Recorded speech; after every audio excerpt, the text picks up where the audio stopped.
il faut reconnaître que les acteurs historiques, assureurs, mutuelles, ont apporté quelque chose d'extraordinaire qui est un modèle dont la France peut être fière. Le modèle de couverture est très, très positif et on oublie quand même que la France est l'un des pays les plus bas au monde avec le niveau de couverture le plus élevé. Donc vraiment, il n'y a aucune ambiguïté sur tout ce qui a été fait. Maintenant, il faut savoir s'adapter à la ville, à la vie, il faut savoir s'adapter aux nouveaux modes de consommation. Et je crois que les historiques, pour le moment, n'y sont pas. Et c'est tout l'enjeu de Léo Caire, de simplifier et de se dire qu'on vit sereinement en ayant la bonne réponse, la bonne présence. Eh bien, nous, aujourd'hui, on permet aux gens, à chaque fois qu'ils répondent à une question, ça leur permet de comprendre pourquoi c'est cher ou pas cher en comprenant le risque avéré. Donc, en synthèse, Léo Caire ne fait que répondre aux attentes des consommateurs. C'est la transparence. Qu'est-ce que je vais comprendre, ce qui est quand même pas le fort du monde de l'assurance. 2, sois présent, s'il te plaît, dans ma vie au quotidien parce que de plus en plus, j'en ai besoin. Et 3, bien évidemment, sois compétitif parce que dans mon budget, ça représente beaucoup d'argent. Et c'est aussi le devoir d'une société comme la nôtre de répondre à des enjeux sociétaux et sociaux. Et c'est important, je trouve, de partager ces interrogations et ces doutes en toute transparence. Parce que finalement, si on n'a pas confiance dans son board ou dans ses investisseurs ou dans ses business angels, c'est compliqué d'échanger. Et nous, on passe notre temps à la fois à être dans le day-to-day pour que la croissance se fasse, la structure réponde, que les KPI soient au rendez-vous, etc. Et on n'a pas toujours assez de temps non plus pour réfléchir et prendre du recul. Et finalement, ces gens qui ont, il faut le dire en tout cas, un peu plus de temps que nous pour réfléchir, pour nous challenger, c'est tellement bien de se le faire en toute transparence. Parce que y a un moment une décision à prendre, elle peut être bonne de notre vue, moins bonne de la leur, ils ont une expérience, ils ont un réseau. Donc voilà, donc moi, ma recommandation, c'est qu'au moment où on fait ses choix, je pense qu'il ne faut pas se forcer de part et d'autre, et qu'à partir du moment où on s'est choisi, je crois que c'est fluide et la valeur est énorme. Parce que la communauté est clé, parce que l'entraide nous possède, on a décidé de mettre en lumière tous ces visionnaires. Bienvenue dans le podcast Build a City for Good de Daphne. Bonjour à tous. Aujourd'hui, je prends exceptionnellement le micro à Aurélie pour ce nouvel épisode de Welcome to the House. Je m'appelle Stan, je suis investisseur chez Daphne depuis un petit peu plus de 3 ans, mais aujourd'hui, c'est un petit peu particulier pour moi puisque c'est mon tout premier podcast chez Daphne. Heureusement, j'ai Aurélie pour m'accompagner. Hello Auré. Salut Stan. Aujourd'hui, nous sommes très heureux de mettre en avant le CEO de notre tout premier investissement de Daphne Yellow, Christophe de chez Léo Caire. Hello Christophe. Bonjour Stan, bonjour Aurélie. Salut Christophe. Merci de m'accueillir. Christophe vient de lever 15 millions d'euros pour révolutionner le monde de l'assurance avec Daphne et nos amis de chez Ventec et du fonds londonien Felix Capital. Christophe n'est pas un start-upper comme les autres. Rennais jusqu'à la moelle, ardent défenseur de la Bretagne, Christophe a passé 20 ans dans le conseil, où il a notamment créé une entreprise qui compte aujourd'hui plus de 900 employés. Mais il y a 3 ans, Christophe a décidé de remettre en cause une situation confortable à laquelle beaucoup se seraient contentés pour se lancer dans l'aventure Léo Caire. Bravo Christophe, salut, bienvenue. Tu vas devoir nous parler de tout ça, Stan, belle intro. Yes. C'est intéressant au tout démarrage de cette histoire dont tu parles, donc de celle de Léo Caire, parce que c'est aussi ce qui a déclenché à la fois le fait qu'on travaille aujourd'hui ensemble.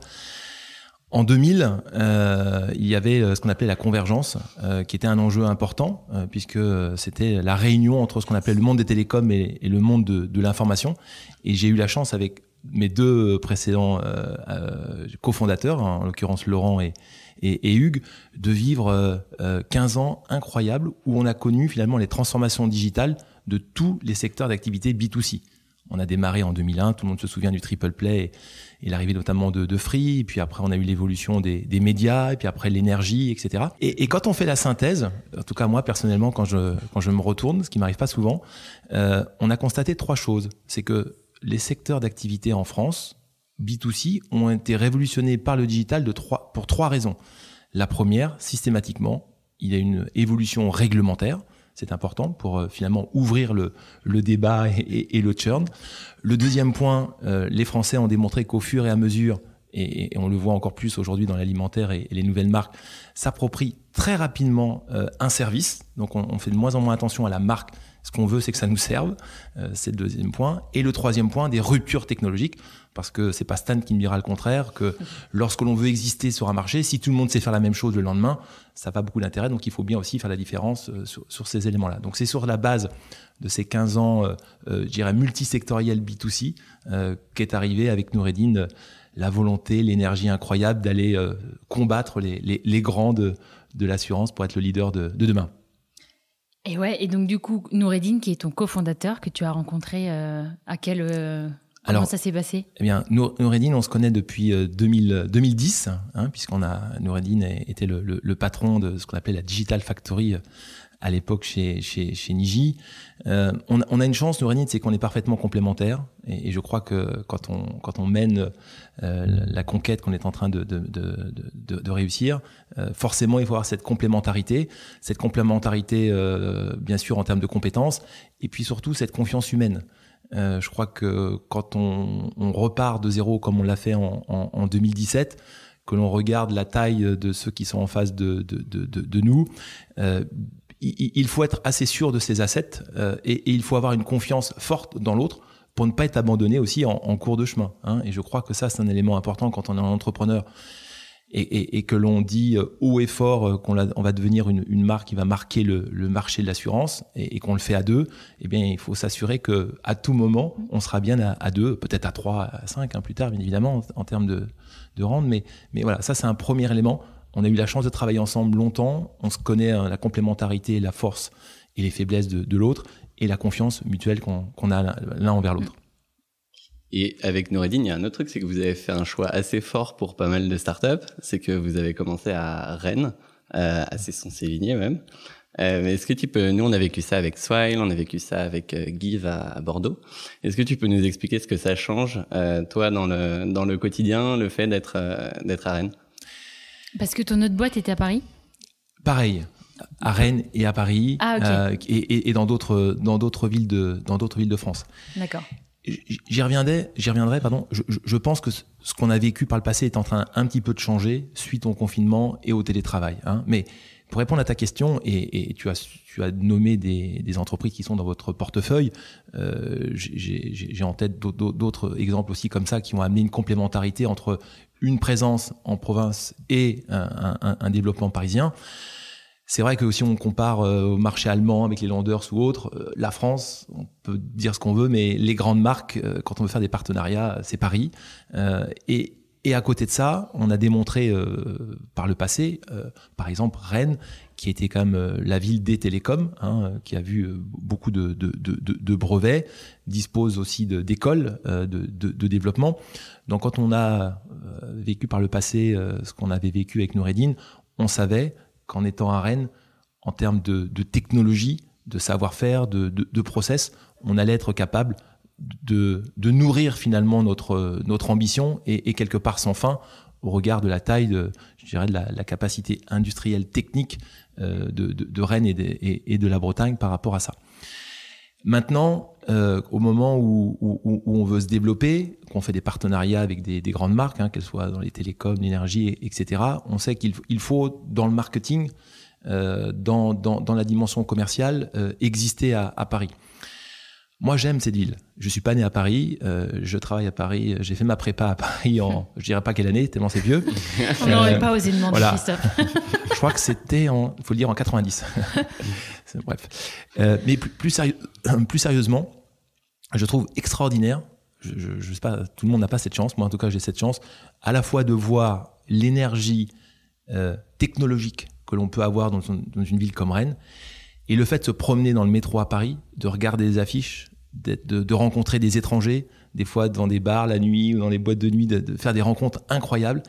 Et quand vous voulez finalement exister, disrupter, créer une marque, il faut que vous ayez ces deux leviers clés parce qu'il faut être innovant, il faut avoir des équipes qui vous suivent, qui vont être aussi fidèles dans la durée.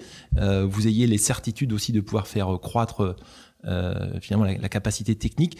Et de l'autre côté, c'est sans fin, puisque malheureusement souvent c'est depuis Paris qu'on va chercher l'Europe et voilà. Donc finalement le modèle que l'on fait avec Noureddine, on ne fait que répliquer ce qu'on a connu.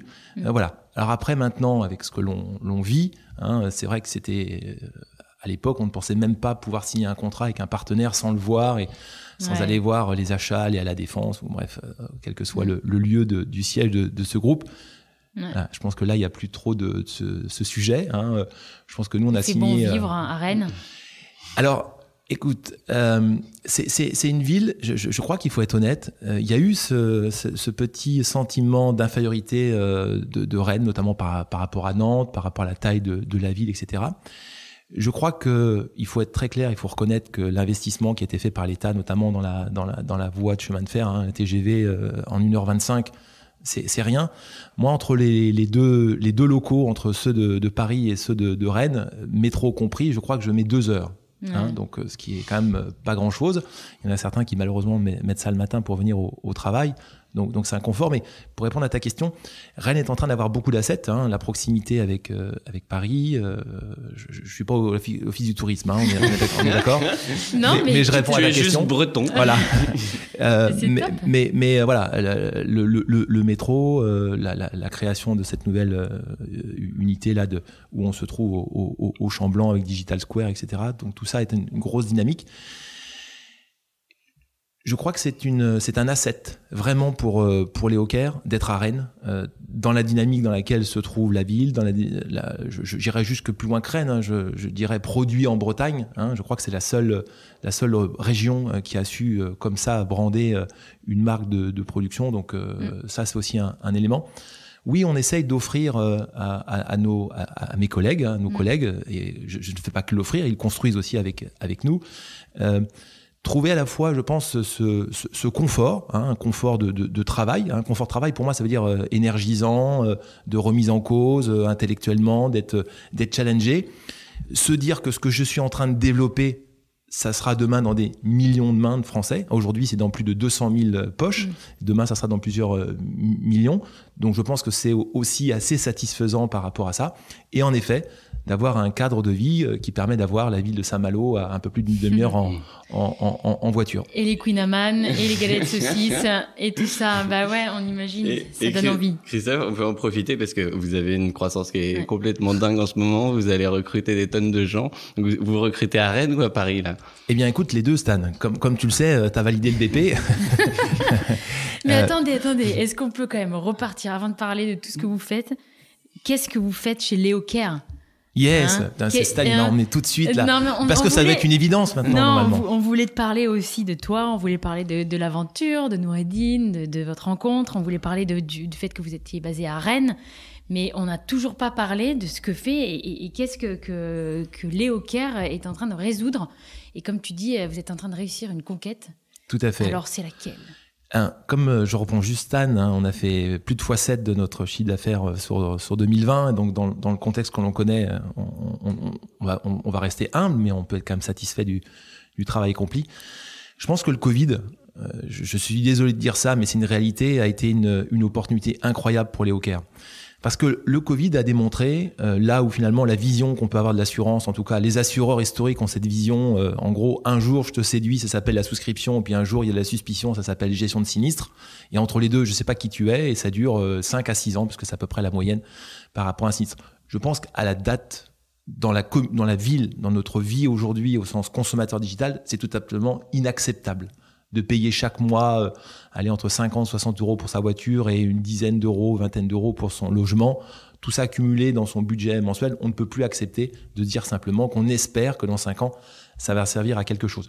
Et le Covid a démontré que j'ai été en situation, malheureusement, de laisser la voiture dans le parking pendant 3 à 4 semaines, qu'on m'a demandé de justifier ma capacité à faire du télétravail, que j'ai hiverné ma moto un peu plus longuement. Eh bien, la réponse de Léo Care, c'est simple, c'est dans la poche, c'est en 2 clics, et ça permet d'avoir la bonne couverture, au bon moment, et bien évidemment au bon prix. Et quelque part, le premier pari de Léo Care est déjà gagné, puisque nos clients utilisent l'application en moyenne 2 fois par mois, un peu plus de 2 fois par mois. Ce qui montre bien, alors peut-être le Covid accentue parce qu'on se pose plus de questions, on se dit est-ce que dans telle ou telle situation, est-ce que je suis couvert, est-ce que je peux le modifier, voilà. Je pense que il faut reconnaître que les acteurs historiques, assureurs, mutuelles, ont apporté quelque chose d'extraordinaire qui est un modèle dont la France peut être fière. Le modèle de couverture est très positif et on oublie quand même que la France est l'un des pays les plus bas au monde avec le niveau de couverture le plus élevé. Donc vraiment, il n'y a aucune ambiguïté sur tout ce qui a été fait. Maintenant, il faut savoir s'adapter à la ville, à la vie, il faut savoir s'adapter aux nouveaux modes de consommation. Et je crois que les historiques, pour le moment, n'y sont pas. Et c'est tout l'enjeu de Léo Caire, de simplifier et de se dire qu'on vit sereinement en ayant la bonne réponse, la bonne présence. Et je terminerai sur un point qui est important, c'est la transparence. Quand je vois Guillaume du slip français dans les coms, aujourd'hui on voit la carte et on sait que la ceinture a été faite là, la chaussette là, enfin voilà. Quand on voit Yuka dans l'alimentaire. Donc aujourd'hui, il n'est plus question de consommer un bien sans comprendre. Je crois qu'on l'accepte plus. Et on est les seuls aujourd'hui sur le marché français, je crois que même en Europe, à exposer avec transparence ce qu'on appelle le modèle actuariat. Désolé pour ce terme un peu métier, mais en gros pour comprendre pourquoi on paye cher ou pas cher. Et bien évidemment, il y a des villes où il y a plus de sinistres que d'autres. Ça s'appelle le vandalisme malheureusement. Il y a des villes qui sont plus enclins à subir des problèmes de pluie, etc., de sécheresse. La sécheresse qui va être un gros problème dans les prochaines années, notamment pour l'assurance. Mais globalement, il faut comprendre. Eh bien, nous, aujourd'hui, on permet aux gens, à chaque fois qu'ils répondent à une question, ça leur permet de comprendre pourquoi c'est cher ou pas cher en comprenant le risque avéré. Donc, en synthèse, Léo Caire ne fait que répondre aux attentes des consommateurs. C'est la transparence. Qu'est-ce que je vais comprendre, ce qui est quand même pas le fort du monde de l'assurance. 2, sois présent, s'il te plaît, dans ma vie au quotidien parce que de plus en plus, j'en ai besoin.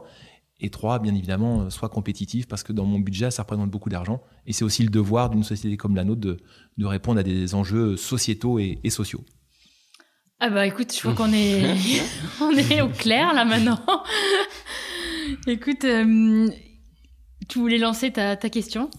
Non. J'ose plus revenir sur le recrutement. Du coup, si je veux bosser dans cette assurance du futur, il faut que j'habite où ?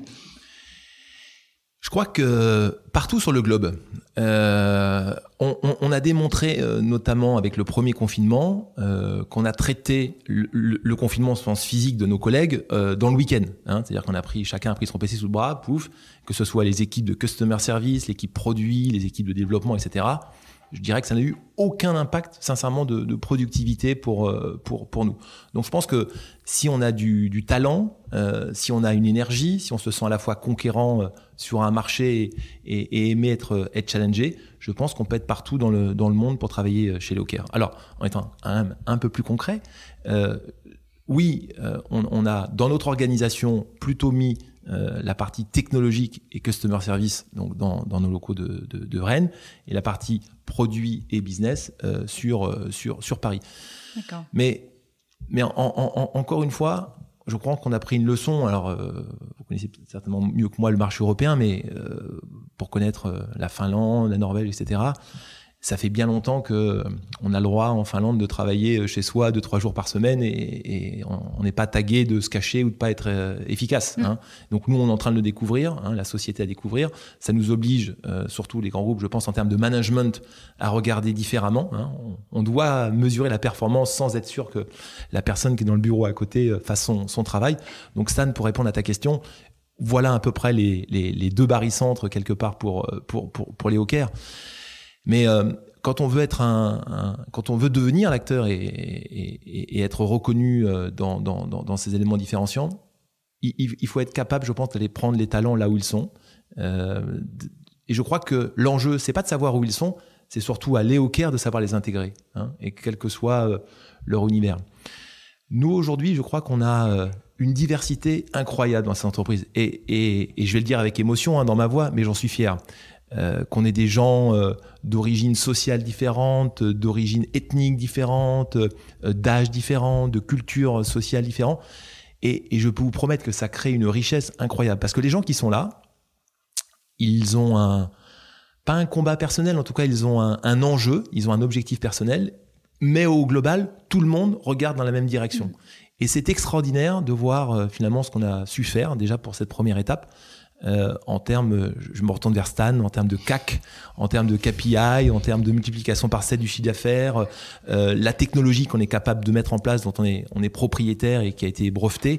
Voilà, tout ça n'a pu être fait que par, je dirais, l'énergie individuelle et notre capacité quand même à Noureddine d'en faire quelque chose de collectif. Donc je terminerai sur ta question en disant qu'il faut qu'on aille chercher les talents là où ils sont et surtout il faut qu'on continue à s'enrichir de la différence. Parce que l'assurance, on est dans du B2C, et donc finalement, tout le monde est un client potentiel, et quelque part, les personnalités et les enjeux de chacun doivent être dans les OKR. Donc c'est aussi une bonne façon de s'assurer qu'on n'oublie personne en ayant cette diversité. Et ben merci. Merci, ouais, carrément.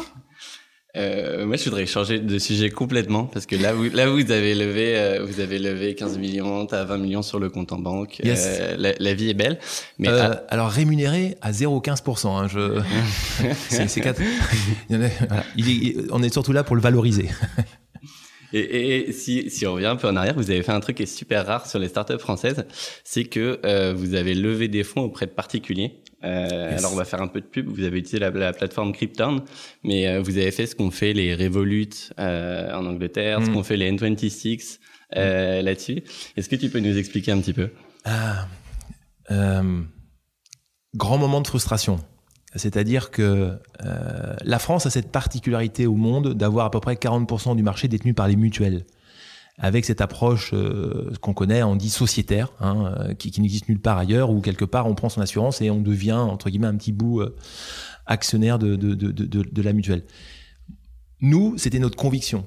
Quand on a ouvert le capital aux Français, c'était vraiment de se dire, on doit être... beaucoup de gens se disent, moi j'aurais aimé mettre de l'argent dans Google, dans Tesla, etc. Mais je suis pas dans cet univers, j'ai pas le réseau, j'ai pas de chance, ça me passe sous le nez, au-dessus de ma tête. Voilà. Nous on a dit, à partir du moment où on va changer le marché de l'assurance, que c'est pour vous en tant que particulier, eh bien on vous offre la possibilité aussi de vous enrichir. Soyons clairs, partageons la valeur, c'est aussi simple que ça. À l'époque, il y a eu 287 personnes, je crois, qui ont investi pour un montant qui doit être aux alentours de 100 et quelques mille euros. Mais je peux vous dire que l'histoire, elle est magnifique parce que ceux qui viennent vers nous, qui nous racontent pourquoi ils ont mis de l'argent, comment ils le racontent à leurs proches, et voilà. Et quand ils voient en effet ce tour, cette série A et la valorisation qu'on est en train de faire, eh bien, on ne peut être que satisfait de ce qu'on a fait. Et on l'a vraiment fait. Pas parce qu'on avait besoin de faire un bridge et c'était absolument, c'est vraiment pas pour l'argent que ça a été fait, c'est vraiment pour la notion, peut-être ce terme va faire un peu simplet, mais vraiment pour la philosophie dans laquelle on a voulu projeter l'entreprise et montrer que l'innovation, que la croissance qu'on réalise et l'enrichissement que l'on va faire pour nos actionnaires va être accessible à tous. Et donc c'est pour ça qu'on avait... Et la petite histoire derrière, c'est qu'on avait choisi Cryptown parce qu'on était donc sur plateforme 58, qui était un incubateur de la Banque Postale. Et il se trouve que Marc et ses équipes étaient nos voisins de bureau. Et on s'est tout de suite compris. Il y avait d'autres plateformes que vous connaissez mieux que moi, qui étaient un peu plus exigeantes, compliquées, qui comprenaient pas ce qu'on cherchait à faire. C'est-à-dire que nous, on n'était pas là pour aller chercher des business angels, on les avait en direct. On était vraiment là pour aller chercher les Français, pour que ces Français deviennent actionnaires de l'EOCare. Et tu reviens là sur les business, enfin sur les notions de business angel. Vous avez une particularité quand même, c'est que vous êtes accompagné par certains qui sont parmi les business angels les plus demandés de toute la place. Je pense à Hugues Lebret, qui est le cofondateur de Compte Nickel, qu'il a revendu, tu me corrigeras, je crois que c'est dans les 300 millions d'euros. Je préfère que ce soit Hugues qui le dise, je connais le prix. En tout cas, disons que c'est les indiscrétions qui circulent. Ouais. Vous avez Didier Vallet, qui est l'ancien numéro 2 de la SOG. Comment vous avez réussi à attirer des gens de ce calibre-là et comment ils vous aident au quotidien au-delà des fonds? Alors je vais être honnête, je ne sais pas.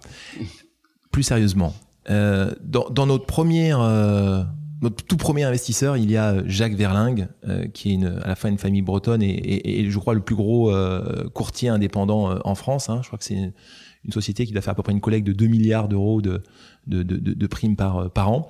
Et Jacques donc nous a fait rencontrer un banquier d'affaires qui m'a mis en relation avec Didier.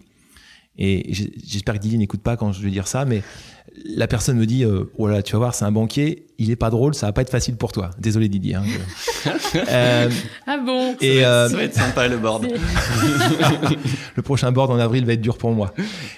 Plus sérieusement, ça a été génial. C'est-à-dire qu'avec Didier, on a passé une demi-heure, 3/4 d'heure à discuter. Ça devait être très court. Et puis voilà, je pense que lui et moi, on avait une frustration de ne pas avoir assez de temps de continuer. On a beaucoup échangé avec Didier en février, du confinement, donc février de 2020, pardon. Voilà, on a échangé. Je ne sais pas si Didier finalement avait envie au début d'investir, mais je crois que c'est l'échange. Donc, je pense que la relation humaine est importante au moment où on cherche à échanger. Je crois qu'il ne faut pas se forcer de part et d'autre. C'est-à-dire que si on veut faire des belles choses, des grandes choses, il faut que de part et d'autre, on ait confiance. Et je crois que vraiment l'élément clé dans une relation entre les fondateurs et les business angels, il faut qu'il y ait une confiance. Donc je crois que c'est ce qui a été nourri gentiment. Ça n'a pas été une décision j'y vais pas. C'est le temps qui nous a permis de nous découvrir. Donc c'est comme ça que Didier donc a rejoint à la fois en tant qu'investisseur et board member Léo Caire. Et c'est lui qui nous a mis en relation avec Hugues en disant voilà, au regard de ce que vous êtes, etc., du projet, moi je connais très bien, ils ont une histoire bien sûr ensemble très, très longue au cours de la Société Générale. Et en effet, c'est comme ça qu'on a eu la chance d'avoir à la fois et Hugues, et Didier, et Jacques dans notre board. Comment ça fonctionnait, puisque maintenant ils nous ont rejoints avec vous? Je crois que ça fonctionnait de manière, je vais le dire, extraordinaire. C'est-à-dire d'une simplicité, d'une transparence dont on a tous besoin. C'est pas parce que j'ai bientôt 49 ans que je sais tout et j'ai fait des bêtises et bien évidemment j'essaye d'en faire le moins possible, mais j'en ferai d'autres. Noureddine a une expérience aussi qui vient nourrir bien évidemment Léo Caire. Et c'est important, je trouve, de partager ses interrogations et ses doutes en toute transparence. Parce que finalement, si on n'a pas confiance dans son board ou dans ses investisseurs ou dans ses business angels, c'est compliqué d'échanger. Et nous, on passe notre temps à la fois à être dans le day-to-day pour que la croissance se fasse, la structure réponde, que les KPI soient au rendez-vous, etc. Et on n'a pas toujours assez de temps non plus pour réfléchir et prendre du recul. Et finalement, ces gens qui ont, faut le dire en tout cas, un peu plus de temps que nous pour réfléchir, pour nous challenger, c'est tellement bien de se le faire en toute transparence. Parce que y a un moment une décision à prendre, elle peut être bonne de notre vue, moins bonne de la leur, ils ont une expérience, ils ont un réseau. Donc voilà, donc moi, ma recommandation, c'est qu'au moment où on fait ses choix, je pense qu'il ne faut pas se forcer de part et d'autre, et qu'à partir du moment où on s'est choisi, je crois que c'est fluide et la valeur est énorme. Voilà, moi, je recommande en tout cas fortement. Et du coup, entouré maintenant donc des meilleurs BA, des meilleurs VC, quel est, alors, et en plus vous allez recruter, quel est votre plan là? Quel est votre... Qu'est-ce que vous allez faire? 20 millions sur le compte en banque. 20 millions sur le compte en banque, on le répète. Qu'est-ce qu'on fait maintenant? Je crois qu'on peut partir de finalement l'analyse qui avait été faite par Frédéric et Suzanne de chez Félix, Jean de chez Ventec et Stan et Pierre-Yves donc de chez Daphne. On a des fondamentaux, c'est-à-dire sur l'approche de Léo Caire, qui est une approche d'accompagner le foyer dans tous ses enjeux, pas une verticale, avec des KPI donc clés, qui sont bien sûr la LTV, le CAC et tout ça. Et donc on a écrit ensemble je crois que pour être transparent, on a dû rencontrer un peu plus de 22 ou 23 fonds en 15 jours quand on a fait notre roadshow, donc grâce au Covid, on va dire. Donc ça a été très, très rapide, des fonds anglo-saxons, des fonds américains, etc. Et nous, on a essayé de ne pas vendre des choses incroyables. Alors peut-être qu'il ne faut pas le dire quand on est dans un VC, mais on a surtout voulu convaincre l'équipe, Stan, que ce que l'on allait faire, on y croyait et qu'on avait besoin d'aide au sens financier, mais aussi surtout du réseau, des compétences et d'être challengés, nous aider dans le recrutement, etc., pour pouvoir écrire l'histoire. Donc cette histoire, pour le moment, elle répond en tout cas à ce qu'on a raconté ensemble. On est pour aller chercher 1 million de clients, c'est clair, c'est notre target à 2025, donc on est sur la pente, on est bien sur une exponentielle clairement dans notre développement. Les fonds, ils nous servent à la fois, on est du B2C, donc on sait très bien qu'il y a des enjeux d'acquisition, de partenariat, de distribution. On peut y revenir après. Et puis de l'autre côté, la partie structuration. Pour être concret, 2021, c'est bien sûr à la fois d'avoir les moyens d'aller plus vite en termes de croissance. Aujourd'hui, on était limité par des éléments financiers pour ne pas aller plus vite. Donc ça, c'était un petit x7. Un petit x7 par rapport à ça. Mais donc voilà, on était limité. Il faut être très clair par rapport à ça. Le deuxième élément, c'est que aujourd'hui, les 24 000, presque 25 000 clients de Leocare sont venus en recherchant un service qui les aide dans leur quotidien. Et derrière, ils découvraient Leocare. Ce qui est assez souvent le cas, je pense, pour toutes les startups. On trouve le truc intéressant et on ne cherche pas le nom. Notre enjeu aujourd'hui, c'est qu'ils viennent en choisissant Leocare pour vivre cette expérience. Et donc, c'est tout l'enjeu aussi du développement de la marque, de la notoriété, qui est, je pense, nécessaire pour être le leader en France et demain en Europe. Ah bah on espère bien. Hein. Et attends, j'ai le stickers en face de moi et je me rends compte qu'on n'a même pas dit quel type d'assurance vous proposez aujourd'hui. Yes. Alors, comme on se l'est dit, nous, ce que l'on cherche à faire, c'est accompagner le foyer. C'est faire que dorénavant, je vive beaucoup plus tranquillement parce que pour mon assurance scolaire, quand les enfants rentrent, s'ils ont l'application Leocare sur leur téléphone, je sais qu'ils sont rentrés. Parce qu'on lance le service Tech Care, qui est un service qui va être embarqué dans l'application, qui va m'accompagner pendant que je conduis pour faire de la prévention. Donc, on est à la fois dans le foyer, donc pour les propriétaires et les locataires et les propriétaires qui louent leurs biens, et dans les mobilités. Alors, bien évidemment, la première, c'est l'automobile. Leocare est devenu, je crois que c'était mi-janvier, le premier assureur de Tesla Model 3. Alors, on est fiers. Voilà. Donc, c'est intéressant de voir finalement que des clients qui aiment l'innovation, je pense, c'est un peu, j'imagine pour ça, au-delà du fait éco-responsable, mais il y a ce côté innovation, choisissent Leocare, ce qui correspond certainement aussi au mode de vie et d'usage du mobile. Donc la voiture, le deux roues. J'en profite, on lance un partenariat assez sympa avec Cosmo Connected, là, qui est un objet connecté qu'on met derrière son casque, qui va être disponible gratuitement pour tous nos clients, parce que on est un assureur et avant tout on veut protéger nos clients avant de traiter leurs sinistres, et voilà, on essaie de donner des éléments qui leur donnent plus de sécurité dans leur day-to-day. Et aussi pour répondre à la question de Stan, on a le smartphone, et en 2021 donc on sortira un autre produit. Je lance ici, donc devant ce micro, un challenge à Marc Simoncini. Donc Marc, je t'attends lorsqu'on lance donc l'assurance vélo pour faire ensemble une petite vidéo. Je serai bien évidemment. Et ma deuxième demande à Marc Simoncini, c'est je veux un Angel Bike, bien évidemment violet, aux couleurs de Leocare pour ces vidéos et le lancement. Voilà, merci beaucoup. On va s'occuper de ça. Et Marc ne pourra pas dire qu'il n'a pas entendu du coup. Voilà.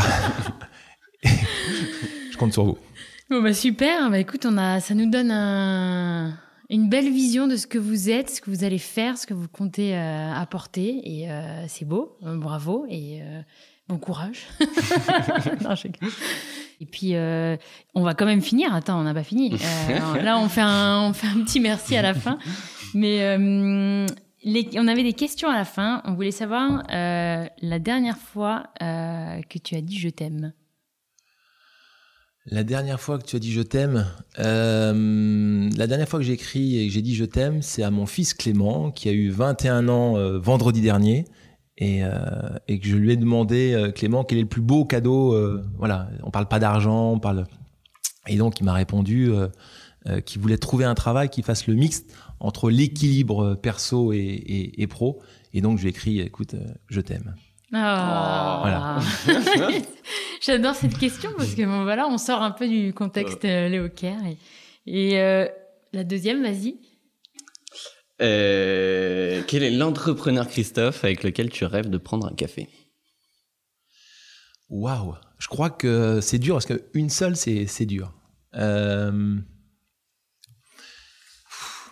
Ça m'embête de faire un truc bateau, mais parce que Tesla Insurance est très loin d'être à notre niveau, je crois que j'ai envie de donner une leçon sur l'assurance à Elon Musk. Très bon. Attends, moi j'en ai une. Vas-y. Quelle est...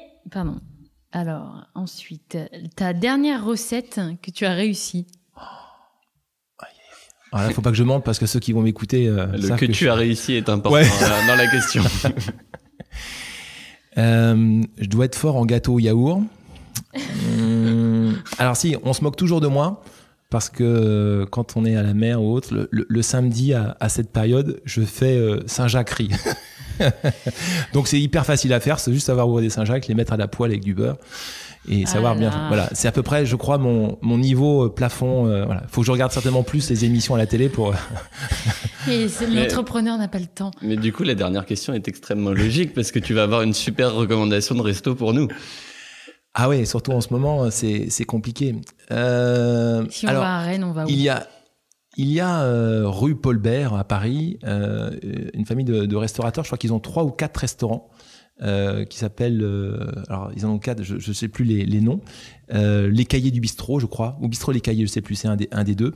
Et il se trouve que à côté de Névé, il y a c'est leur restaurant entre guillemets d'été, et on y mange un homard frite au ras de la veine. Et franchement, je vous recommande ce petit moment magique. Ah bah tu nous as donné faim, là, il est 12h. On a bien envie, on se projette pas mal. Le bistrot des Cailleux, du coup. Ah, c'est ça. Et enfin, moi j'en ai une dernière quand même. Est-ce que pour savoir si tu connais bien ton cofondateur, Noureddine, qu'on salue. Voilà. Est-ce que tu connais la taille de Noureddine ? Combien mesure Noureddine ? Alors, certainement qu'au centimètre près, il va m'en vouloir, je viens de tromper, mais il pourrait pas faire pareil l'inverse, donc tac. Non, plus sérieusement, je pense que Noureddine doit mesurer entre 1m78 et 1m80, je pense. Waouh. Toi, tu sais la réponse ? Eh bien, moi, je sais, c'est 1m75. Voilà. Donc, Et où est né Noureddine ? Ah, Noureddine est né à Alger. C'est une belle histoire pour nous. Ça fait aussi partie de la culture de l'entreprise Léo Caire. On parle de la Bretagne parce qu'on y est, mais je crois aussi que toute cette ouverture sur le monde et notamment sur le Maghreb et l'Afrique, c'est aussi le cas d'Abdoul, notre collègue qui est du Sénégal. Enfin, je pourrais vous citer aussi pas mal de cas dans l'entreprise, ou Maïma qui est du Maroc. C'est juste génial. Et finalement, nous deux, dans cette mixité à la fois Maghreb et France bretonne, elle se voit dans nos collègues. Et je réponds à la question tout à l'heure de Stan. Cette diversité, on veut la nourrir, on veut l'enrichir parce que ça fait partie de l'ADN de l'entreprise, et je crois que ça fait partie des éléments aussi différenciants et des objets de notre réussite. Ouais, c'est... Et entre les Queen Amman et les cornes de gazelle, à mon avis, moi, chez Léo Caire... Alors, je crois que le problème, c'est pas que... régime, hein. Voilà. Ça sponsorise le sport, en réalité. C'est vrai. Je pense que si je ne suis pas capable moi-même de faire le Kouign-Amann, je crois que Noureddine, si tu m'entends, tu sais que tu n'es pas capable tout seul de faire non plus les cornes de gazelle. Donc on sous-traite. On sait les manger par contre. Ah bah oui, tu m'étonnes. Bon, bah merci beaucoup. Je crois qu'on a terminé pour de bon. Christophe, merci. Franchement, bravo. Merci d'être venu. Continuez à être les meilleurs dans l'assurance. On compte sur vous. On est très heureux. Moi, je dis on, mais c'est surtout Pierre-Yves et Stan dans l'équipe investissement qui accompagnent l'équipe de Léo Caire. Et merci encore, en tout cas, de nous avoir fait confiance. C'est une aventure humaine et pour nous aussi. Parce que moi, je suis un peu extérieure à tout ce qui se passe pendant les levées de fonds. Mais on choisit aussi nos entrepreneurs dans ce mode-là, en mode c'est une aventure humaine. On a besoin de se faire confiance et je crois que je parle pour Stan et Pim, mais je crois que c'est le cas et on est très heureux. Et on a hâte de voir la suite de l'aventure. C'est clair. Stay tuned. En tout cas, merci. Et c'est un moment très sympa que je recommande vivement. Merci à vous. Merci. Merci Salut. beaucoup. Bye.